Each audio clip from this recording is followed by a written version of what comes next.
ईशावास्यमिदं सर्वं यत्किंच जगत्याम जगत। जहां तक जगत है श्री हरि सर्वत्र व्याप्त हैं, किंतु यह ज्ञान है सर्वत्र समान रूप से व्याप्त हैं, पर उनकी प्राप्ति प्रेम से होती है। प्रेम ते प्रगट हो ही मैं जाना। वैज्ञानिकों ने जाना कि पानी के फोर्स में बिजली है, ये जान लेना ज्ञान है, पर पानी से बिजली को प्रकट कर लेना विज्ञान है। इसी तरह परमात्मा सब में है, यह जान लेना ज्ञान है, पर प्रेम से भगवान को प्रकट कर लेना यही भक्ति का विज्ञान है।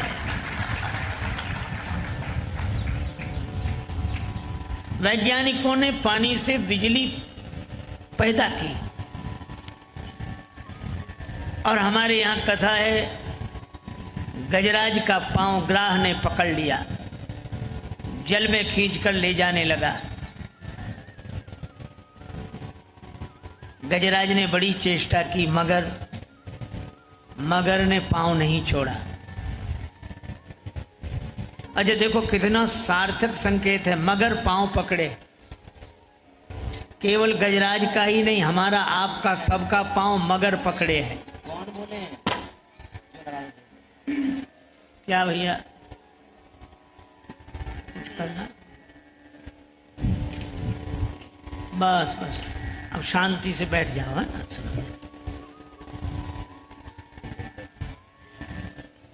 हमारा आपका सबका पांव मगर पकड़े।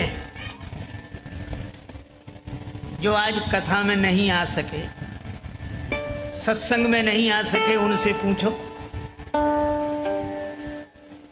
आप आए नहीं, आप कथा में पहुंचे नहीं, तो वे क्या कहते हैं कि पहुंच तो हम जाते, मगर बोलो मगर पांव पकड़े है कि नहीं? हम तो सबसे पहले पहुंचते, मगर ये मगर पांव पकड़े हैं। और ये मगर बिना भगवान की कृपा के पांव नहीं छोड़ता। गजराज ने पुकारा तो भगवान जल में प्रकट हो गए। तो बोलो वैज्ञानिकों ने जल से बिजली पैदा कर ली, और भक्तों ने जल से भगवान को प्रकट कर लिया।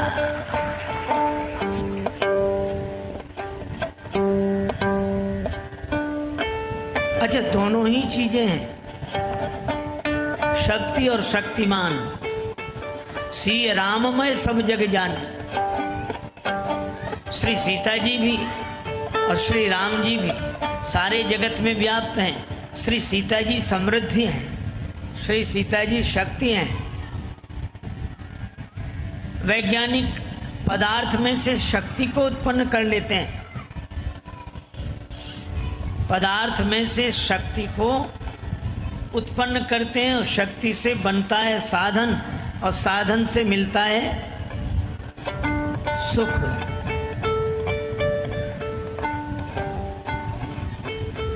इन बालकों से कहो इधर थोड़ा शांत रहे, इधर शांति से बैठो, है? बिल्कुल बिल्कुल आराम से बैठो। देखो पदार्थ से निकली शक्ति, शक्ति से बना साधन, साधन से मिला सुख, और सुख से मिली साधन से मिली सुविधा, सुविधा से मिला सुख। लेकिन जिसने पदार्थ से परमात्मा को प्रकट किया,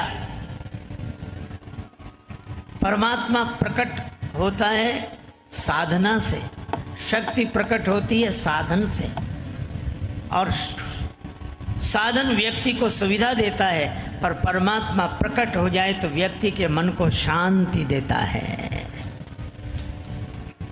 तो सुख शांति हमारे जीवन में मिले, तो जैसे शक्ति सभी पदार्थों में व्याप्त है, इसी तरह परमात्मा व्याप्त है, पर उन्हें प्रकट करने के लिए प्रेम ते प्रगट होई मैं जान। प्रेम ते प्रगट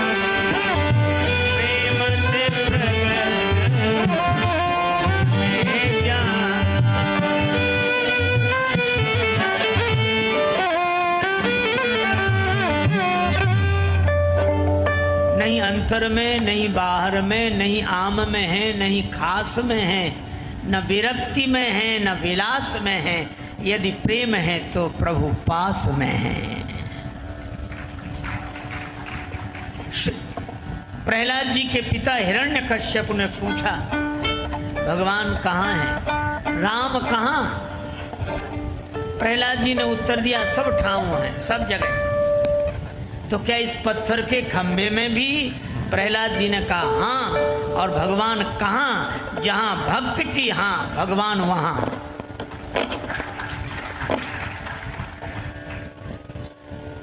और पत्थर के खंभे में से भगवान प्रकट हो गए।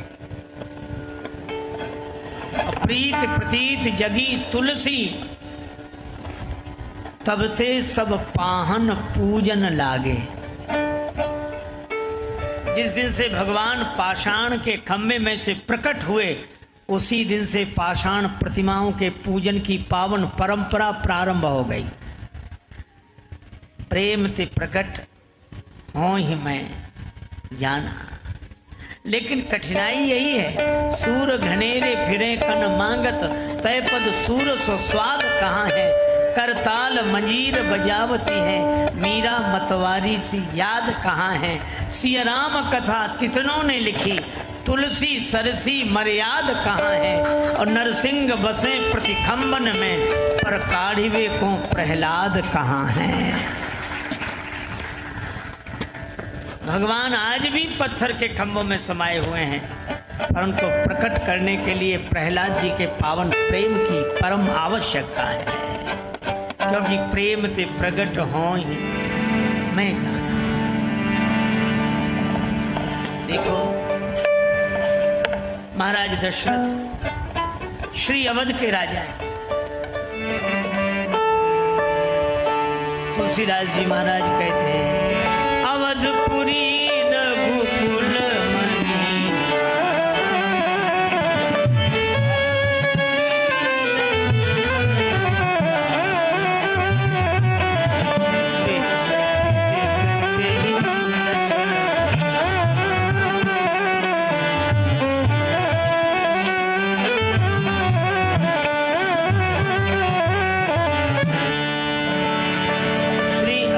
पुरी में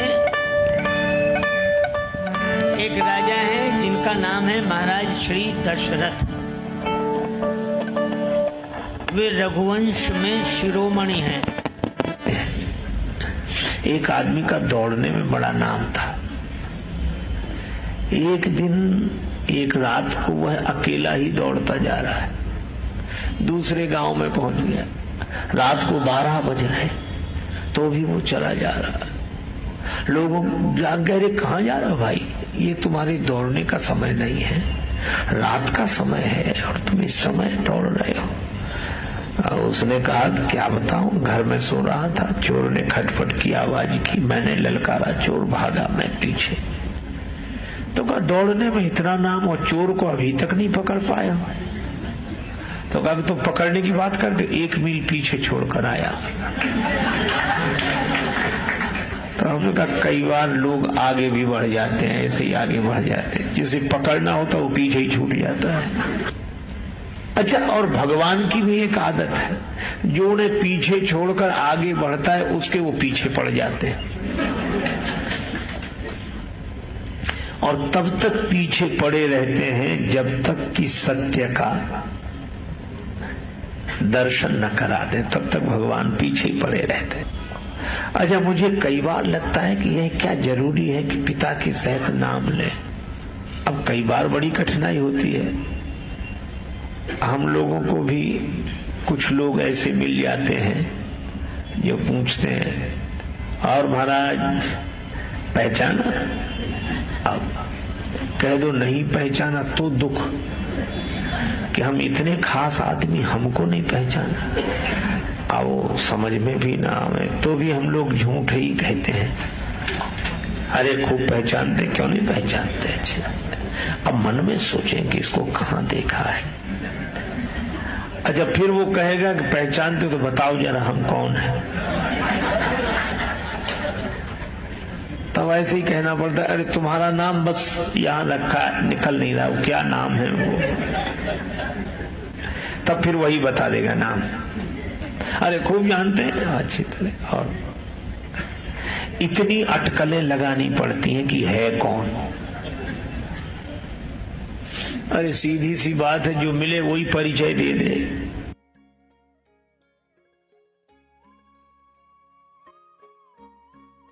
एक आदमी का हुआ विवाह, घर लौटा, दोपहर का समय, जून का महीना, माँ ने हृदय से लगाया, बेटा बहू को लेकर आया।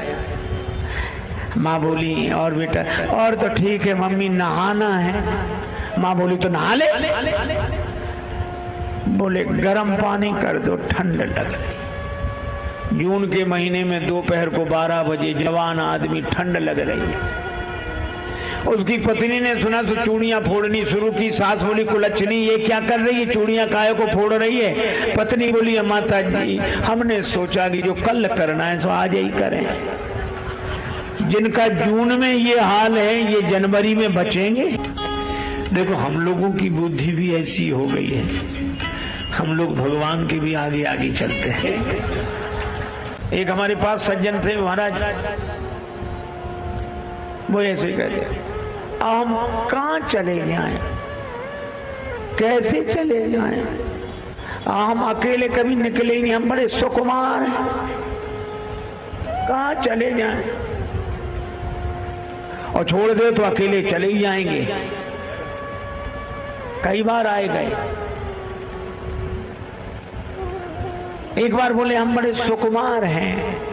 अरे उनका सुकुमार नहीं, कमजोर हो, ये कहो कमजोर हो।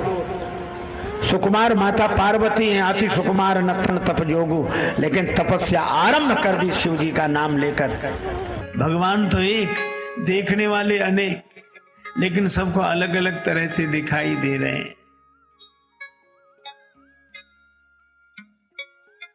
श्री जनक जी और जनक जी के परिवार जन राम जी को देखते तो उन्हें लगता सजन सगे प्रिय लाग ही जैसे।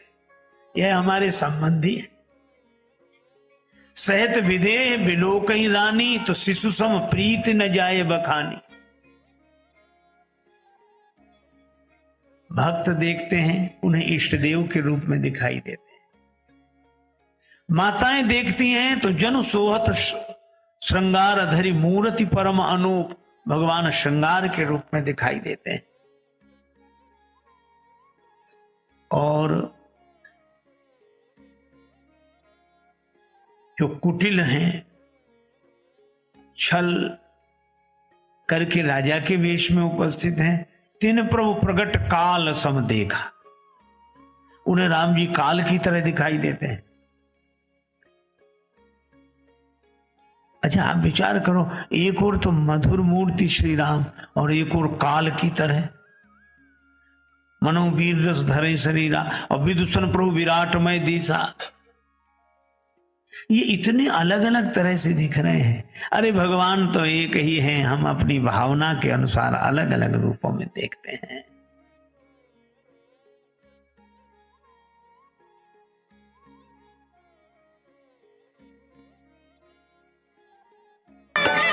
एक व्यक्ति गया, भगवान शंकर का बड़ा नाम सुना था, दानी कहूं शंकर समनाही। सोचा उन्हीं से मांगेंगे। मांगने तो गया और जो शंकर जी का दर्शन किया, भी नहीं मांगे, लौट पड़ा वहीं से दूर से। शंकर जी ने कहा, क्या हुआ? बोले, हो ही क्या सकता है, जा रहे हैं। बड़ा नाम सुनकर आए थे कि यहाँ जो मांगो सो मिल जाता है। तो शंकर जी ने कहा कि अभी मांगा कहाँ है तुम? बोले, हालत ही देखकर समझ गए क्या मांगे। अरे भवन की जाने तो कपड़े भी नहीं, नगन मंगल बिक, अब क्या मांगे? कवितावली में श्री तुलसीदास जी कहते हैं कि वह निराश होकर जाने लगा तो शंकर जी ने कहा, मांगनो खांगनो देखी के नागो कहे। शंकर जी कहते हैं, खांगनो देखी के नागो कहे। खांग रे खांग, मांग रे मांग, पर एक शर्त है, क्या? जनी मांगी है थोरो, थोड़ा मत मांगना, जो मांग सको, जितना मांग सको। दानी कहूं शंकर समनाए। भाग्य में न लिखा हो सुख तो शंकर भगवान दे सकते। भाव्यू मेट सकई त्रिपुरारी। अच्छा, ऐसी ऐसी युक्तियां। शंकर जी की बात चली थी, एक बात सुनाऊं। काशी में एक ब्राह्मण थे, उनके संतान नहीं। ब्राह्मण दंपति ने तपस्या की, भगवान शंकर प्रसन्न हो गए। क्या चाहते हो?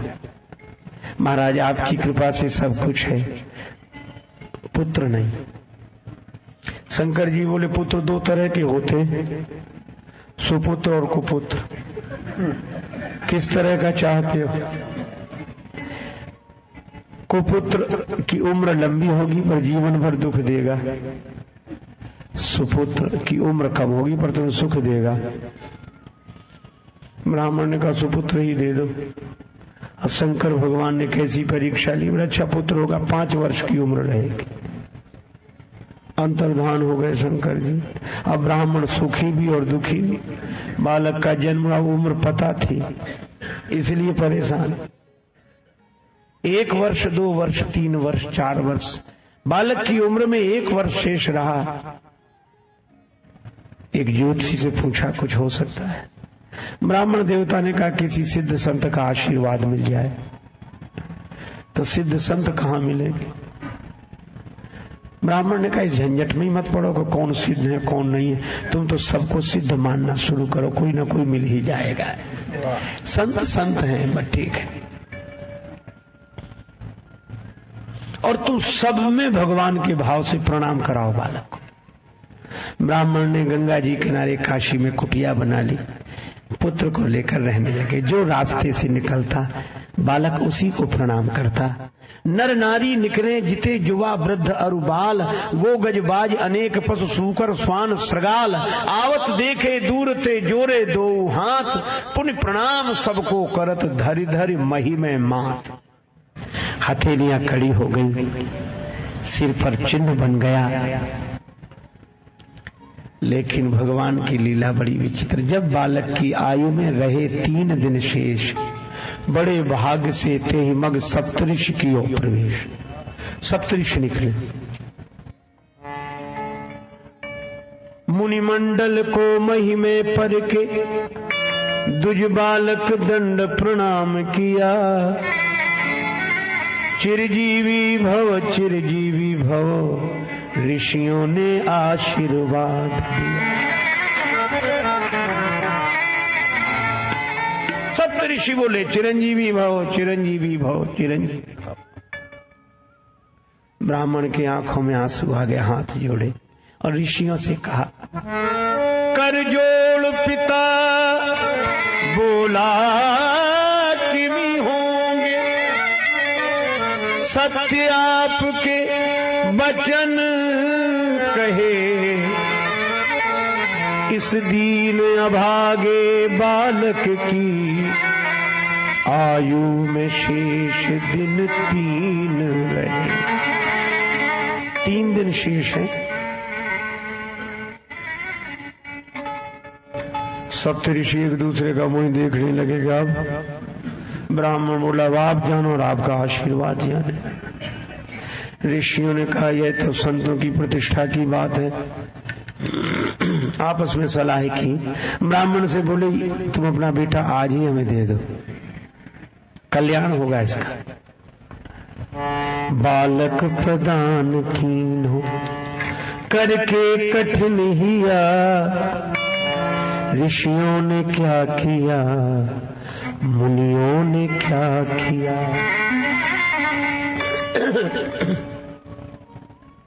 सप्तऋषि उस बालक को लेकर दूसरे दिन ब्रह्मा जी के यहां पहुंचे। कुछ नहीं कहा, सप्तऋषियों ने प्रणाम किया, पीछे उस बालक ने भी जैसे ही प्रणाम किया तो ब्रह्मा जी भी बोले चिरंजीवी भव, चिरंजीवी भव।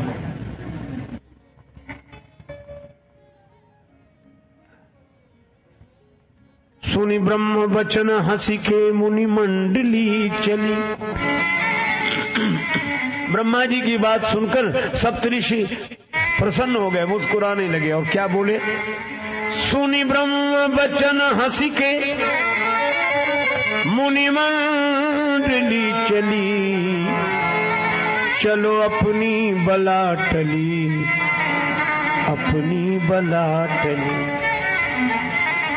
ब्रह्मा ने चारों मुख से चिरजीव कह दिया, ब्रह्मा चारों मुख से चिरजीव कह दिया। ऋषियों ने क्या किया, मुनियों ने क्या किया।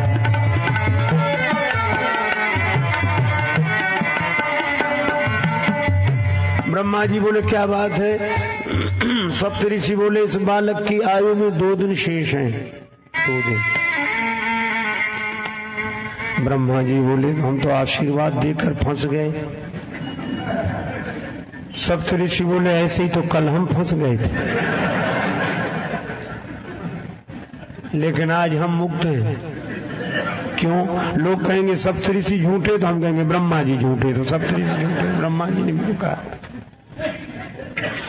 ब्रह्मा जी बोले तो हमारी बात किसी तरह बनाओ। बोले आप ही बता, आप तो बुद्धि के देवता हैं। ब्रह्मा जी बोले परिवर्तन हो सकता है। भावियु मेटी सकई त्रिपुरारी, भावियु मेटी सकई, भावियु मेटी सकई।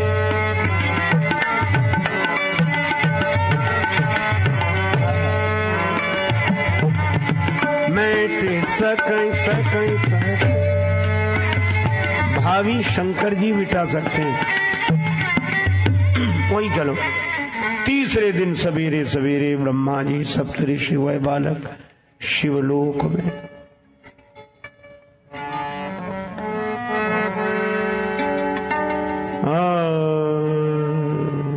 प्रातः काल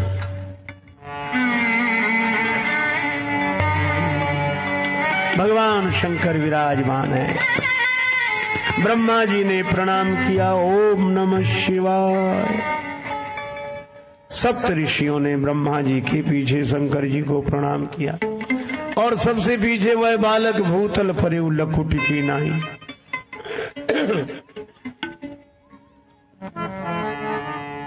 शिव ने विनीत हंस के मुख पंच से कहो, चिरजीव सुत रहो, चिरंजीव सुत रहो। अब तो ब्रह्मा जी खुश हो गए, कब हमें भी कोई डर नहीं। ब्रह्मा का भार भोले बाबा ने ले लिया, ब्रह्मा का भार भोले बाबा ने ले, भोले बाबा ने,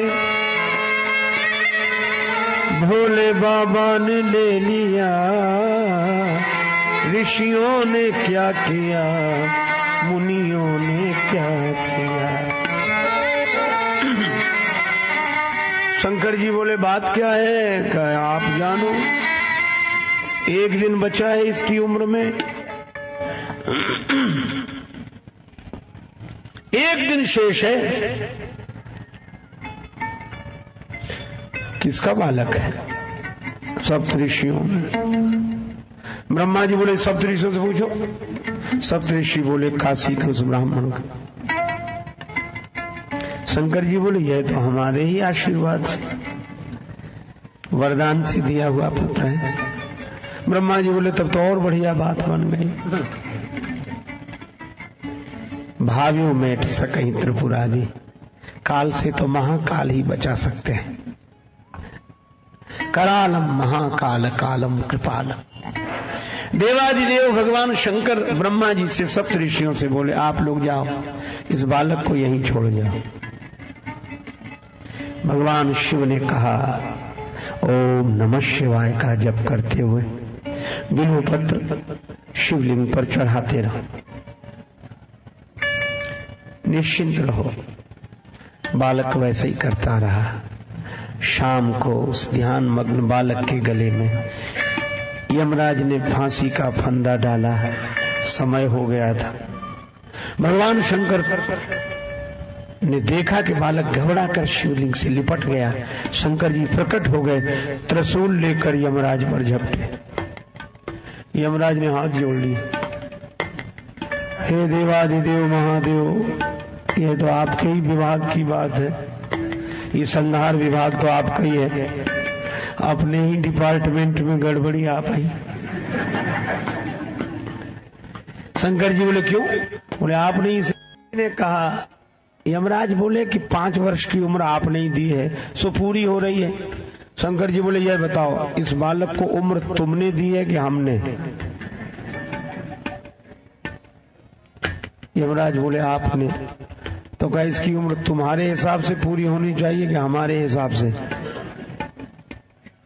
यमराज बोले कि सरकार का हिसाब सुनना चाहते।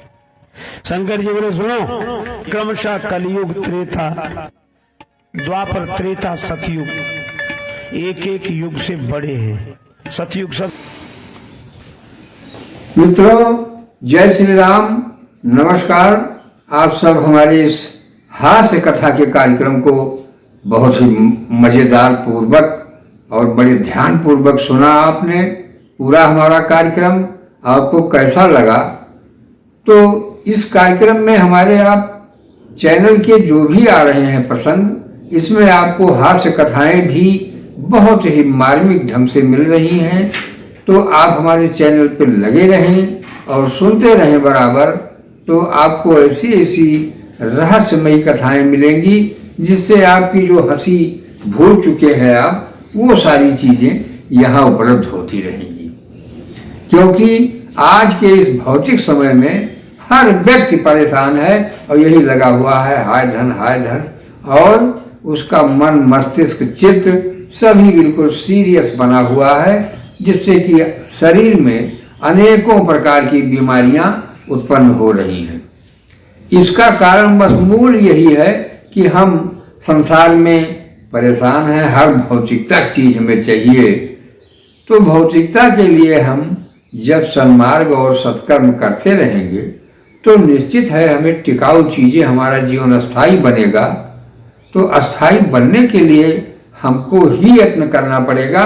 ईश्वर या भगवान वो सब नहीं ऐसा कर पाएंगे कि आपको सब देते रहें, आपके मुंह में खिला भी दें, क्योंकि बनाना खाना हमको ही पड़ रहा है। तो किताबी ज्ञान लेना है, पढ़ना है, अनुभव करना है, परीक्षाएं देना है, तब पास होकर के कहीं जाके हम सर्विस पाते हैं, नौकरी पाते हैं, और तभी हमारा जीवन एक कल्याण मार्ग की तरफ चलता है। किंतु हम वहां पहुंचने के बाद हमें धर्म नहीं भूल जाना चाहिए, परोपकार की भावनाएं, छल। तो साथियों, जब तक हम परोपकार, धर्म, इन सब मार्गों पे नहीं चलेंगे, तब तक हमारा कल्याण का मार्ग नहीं प्रशस्त होता है।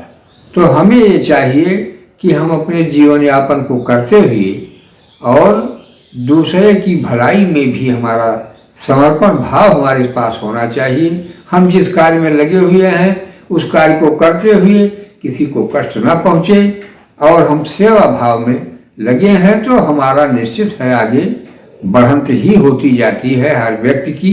क्योंकि ये धर्मशास्त्रों ने जो बताया है नियम, वही बिल्कुल चल रहा है। हमें आपको अपनी तरफ से कुछ भी, कहीं भी कोई भी गलती न होने पाए, यह विचार भाव में हमेशा रहना चाहिए और अपनी बुरी आदतों को हमें छोड़ते हुए सत्कर्म के मार्ग पर चलना चाहिए। साथियों, तो आपको ये हमारा कार्यक्रम कैसा लगा, आप लोग हमें कमेंट के माध्यम से जरूर बताएं। और यदि हमारे चैनल पर नए हो तो आप हमारे चैनल को लाइक, सब्सक्राइब, शेयर कर लें, जिससे कि आपको बहुत ही महत्वपूर्ण जीवन की रहस्यमयी बातें मिलती रहें। और जो भी त्रुटियां होंगी क्षमा करेंगे दोस्त। धन्यवाद।